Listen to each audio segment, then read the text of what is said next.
Rothschild.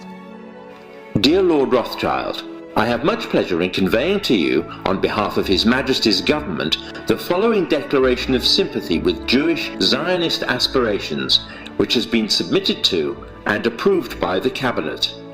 Why was it that this letter was sent by the Foreign Secretary to your great-uncle Walter? It's an interesting question because it was primarily a movement from Eastern Europe, but they didn't clarify who was in charge of that movement. And in addition, it was, after all, in Great Britain. So they felt that the Rothschild family should be the one to whom it was addressed. And Walter was Lord Rothschild, and he was a Zionist. And those really are the background reasons.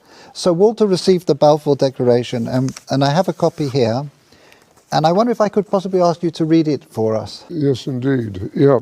I'm going to put on my spectacles to make sure I read it accurately.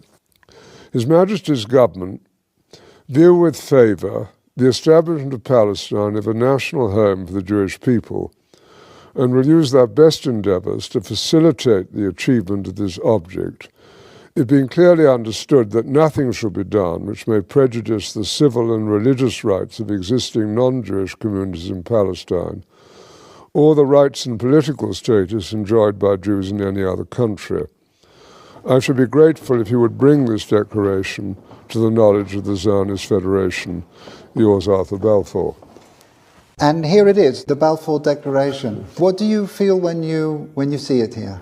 I genuinely feel it's one of the most extraordinary moments in the history of the Jewish people.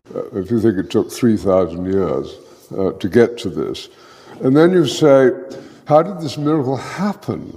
It's the most incredible piece of opportunism. I mean, if you think you had an impoverished would-be scientist, Chaim Weizmann, who somehow gets to England, meets a few people, including members of my family, seduces them. He has such great charm and conviction.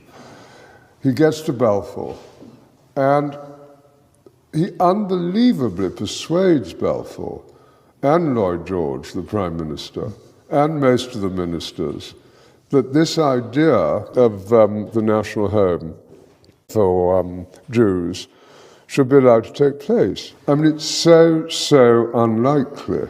And then he starts to fight a difficult battle with the British cabinet, and this letter goes through 5 drafts, as you know.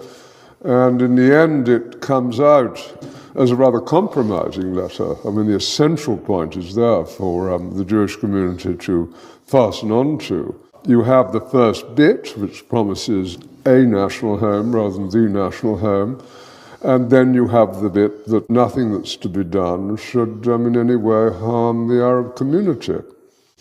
But you come back to the big point, which is that this is perhaps the greatest event in Jewish life for thousands of years.